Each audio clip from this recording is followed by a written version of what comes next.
Bonjour et bienvenue. Alors aujourd'hui ça va être un tirage sentimental et pour ceci je vais utiliser le Cosmic Cycle Tarot et l'oracle d'Isawat et on va aller regarder comment cette personne vous voit, quels sont ses sentiments et quelles sont les actions qu'elle a envie de mettre en place vis-à-vis de vous. Je voulais remercier toutes les personnes qui s'arrêtent sur cette chaîne, qui commentent, qui mettent des j'aime et bien évidemment qui s'abonnent. Vous permettez à cette chaîne de grandir, d'être visible. Vous me faites également beaucoup de bien et pour ceci, je vous remercie très chaleureusement. Allez, stop les blabla, on y va. Alors, comment cette personne vous voit?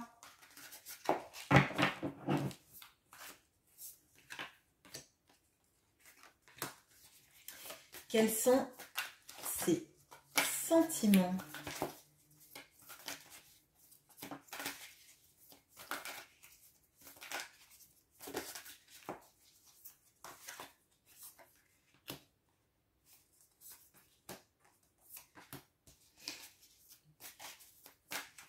Et quelles sont les actions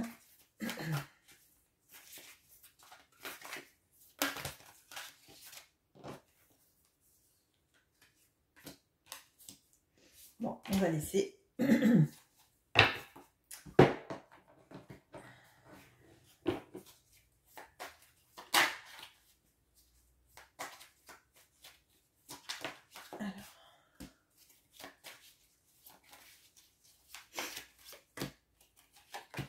Les sentiments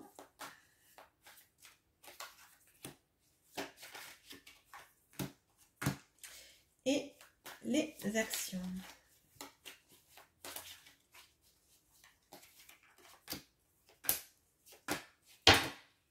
Allons-y. Alors, comment cette personne vous voit?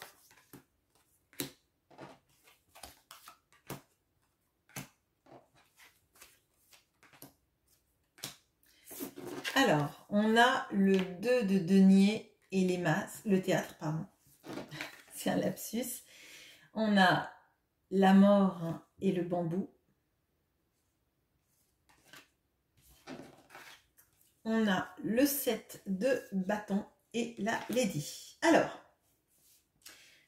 il y a une grosse évolution là dans la manière dont cette personne vous voit. Alors, je ne sais pas si elle vous connaît depuis longtemps, vous étiez resté dans du silence radio pendant quelques mois, années, jours. Mais pour cette personne, il y a une grosse transformation qui s'est faite chez vous. Parce que avant, elle avait l'impression, alors peut-être que c'est une fausse impression, hein, ça c'est vous qui le savez, mais elle avait l'impression que vous ménagiez toujours la chèvre et le chou, que vous n'imposiez pas votre avis, que vous subissiez plutôt en fait les desiderata de la vie et que vous ne vouliez pas en fait vous imposer. Il y a cette notion en fait de pas vouloir blesser, donc ne pas dire ce que vous pensiez. C'est pas du tout une question d'hypocrisie là. Pour moi, c'est une question surtout de pas vouloir faire de peine, de pas vouloir faire de vagues, de pas vouloir bouleverser des ordres établis. Et ça, c'était avant. C'était avant parce que maintenant, en fait, vous savez que votre vérité à vous, vous l'avez toujours eue, hein, mais elle vaut autant que la vérité des autres. Et maintenant, ça devient presque impossible, j'ai l'impression, de se taire et de voir que les comportements des autres ou que les vôtres ne sont pas en adéquation avec ce que vous pensez. Là, moi j'ai l'impression qu'il y a une véritable métamorphose qui se fait. Alors peut-être aussi qu'il y a une métamorphose physique hein, qui s'est faite chez vous. Mais vous ne pouvez plus revenir en arrière. Vous ne pouvez plus être celle qui se tait et qui subit. Vous ne pouvez plus être la personne qui ne veut pas faire de vagues même si on la blesse. Parce que moi j'ai l'impression qu'en fait, vous avez fait le dos rond et vous avez accepté des situations dans lesquelles en fait des gens ont pu vous dire des choses désagréables et vous savez toujours avec ce truc de non mais je dis ça mais il faut pas mal le prendre. Bah oui, mais enfin si jamais c'est pas constructif, fallait peut-être pas le dire. Et vous vous avez rien dit, vous avez encaissé. Vous êtes peut-être aussi concentré sur vous pour voir en fait les choses à améliorer parce que vous avez du recul sur vous-même. Mais maintenant en fait, vous n'êtes plus dans la dynamique de la personne qui écoute sans rien dire ou qui subit sans rien dire. Maintenant, on voit que vous avez repris votre pouvoir, que vous défendez les causes qui vous importent et que vous défendez surtout votre opinion, votre façon de penser et que personne n'a à vous faire dévier de la manière dont vous considérez les choses et de la manière dont vous allez les dire en fait. Et pour moi, j'ai l'impression que votre autre, il est assez stupéfait de cette capacité de vous être transformé et surtout d'affirmer vos positions là où avant vous subissiez plus qu'autre chose. Et en fait, pour moi, il y a une certaine admiration en fait devant ce changement, cette capacité de changement, cette capacité de se remettre en cause et surtout cette capacité à affirmer ses positions si on pense qu'elles sont justes. Les sentiments maintenant de cet autre.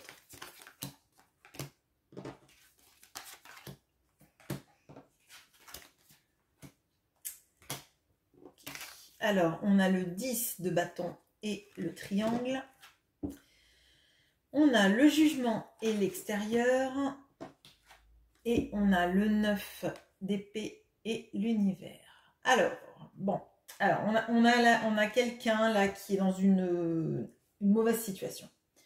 Je pense que vous avez eu pendant longtemps les remarques qu'on vous faisait et l'impact que ça pouvait vous faire. Et vous subissiez.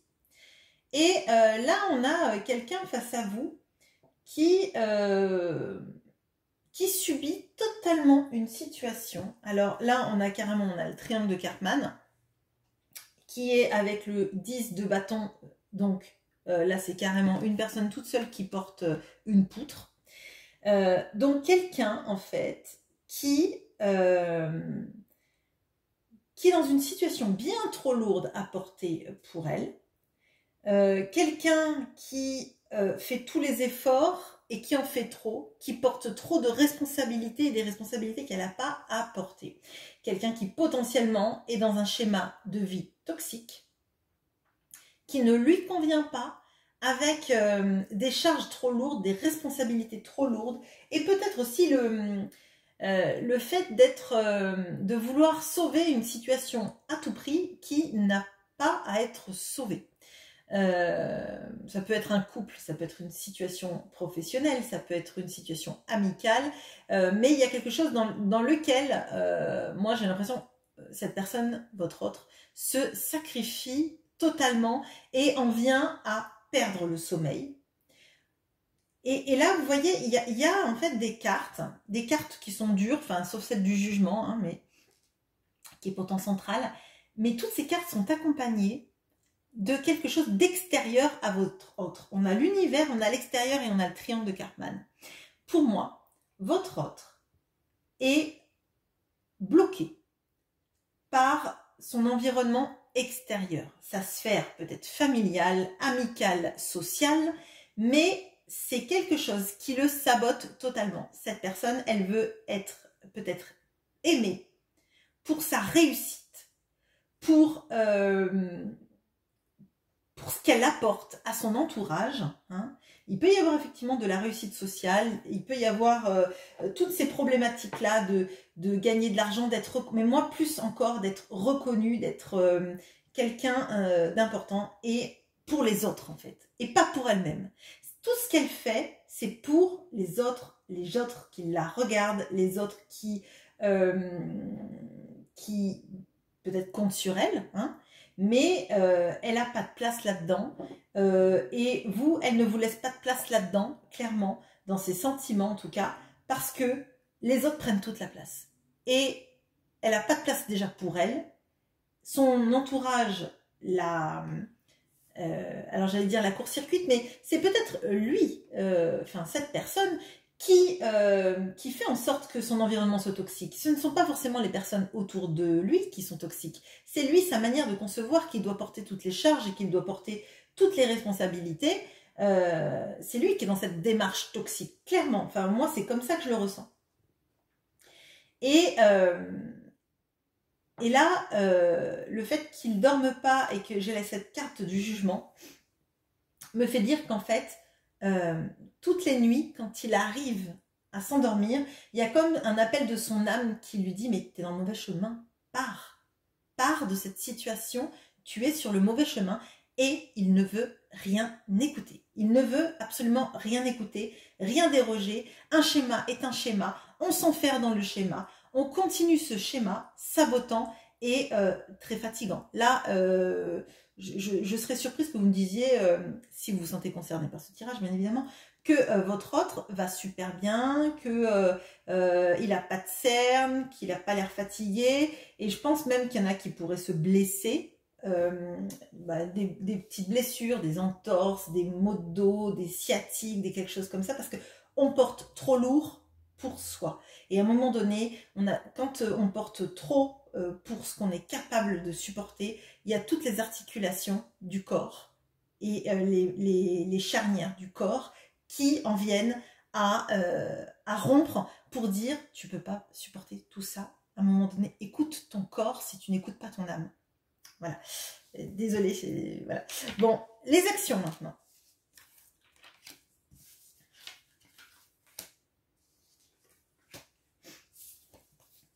Alors, on a le 4 de denier et la tchatch. On a le 8 de denier et la parole. On a la tour, l'ermite et l'ouverture. Bon, alors là, on a quelqu'un qui ne vous faisait pas de place dans les sentiments, parce qu'il est obnubilé par sa situation, qui ne s'en sort pas.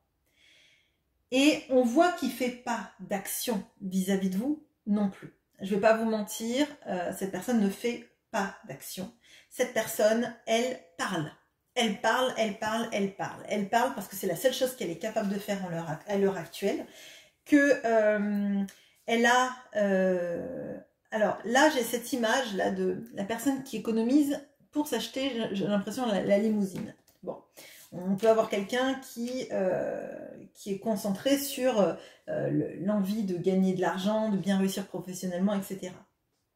Et vous êtes extérieur à ça, mais j'ai l'impression que de toute façon, elle-même, elle est extérieure à sa vie. Hein. Là, franchement, c'est plus l'impression de quelqu'un qui subit sa vie avec ses petits désirs d'économiser des centimes pour arriver à exaucer des rêves de matérialité, que quelqu'un qui ouvre son cœur. Enfin, on va le voir à la fin, c'est un peu plus joli, mais là, on a quelqu'un qui travaille, qui fait des formations, qui se concentre sur ce qui est palpable, ce qui est touchable, ce qui est matériel, mais qui veut continuer à avoir ce lien, au moins en parole ou en écrit, en message, on va dire, avec vous pour pas vous perdre. Mais c'est quelqu'un qui regarde sa maison qui brûle, quoi. Là, dans la tour, on a souvent ça indique en fait qu'on a construit des choses sur des bases pas solides. Et moi, la maison qui brûle, en fait, j'ai l'impression que c'est sa vie, en fait. C'est la manière dont elle a conçu sa vie, dans la manière dont elle a appréhendé ses choix de vie. Et elle voit que ça ne lui convient pas. Elle voit qu'elle n'est pas heureuse dans ça. Mais elle regarde de manière passive sa vie en se disant qu'elle ne peut pas s'en sortir et que les responsabilités, il faut qu'elle les tienne en fait. Et que si sa maison brûle, elle en construira une autre en fait. Hein.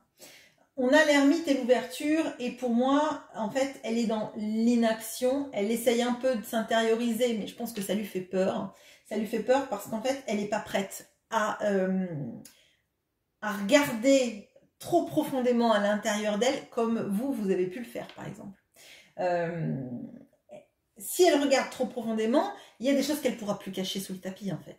ou sous ses poutres ou sous son lit en fait. Les monstres sous son lit en fait c'est elle-même et son attitude de ne pas opter pour quelque chose qui lui fasse du bien et d'être dans un sacrifice à la famille ou aux responsabilités ou à l'entourage. Mais il y a quelque chose qui fait que malgré elle, il y a des perspectives qui s'ouvrent, mais malgré elle. C'est comme si en fait, elle avait la porte qui s'entrouvrait et puis elle voit qu'il y a quelque chose, il y a une esquisse de quelque chose derrière la porte, mais elle veut pas ouvrir en grand parce qu'elle sait que sinon, si elle ouvre en grand, elle va voir quelque chose qui va la tenter, elle va vouloir passer la porte. Et elle n'est pas prête du tout de passer cette porte. Alors clairement, là, on a quelqu'un mais qui est dans un blocage total. Alors, on va regarder, est-ce que dans un futur un peu plus lointain, cette personne va arriver à se délester et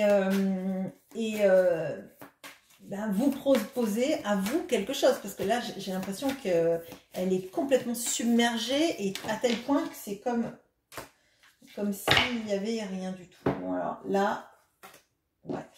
Non, là, on a quelqu'un qui est dans la fuite. Qui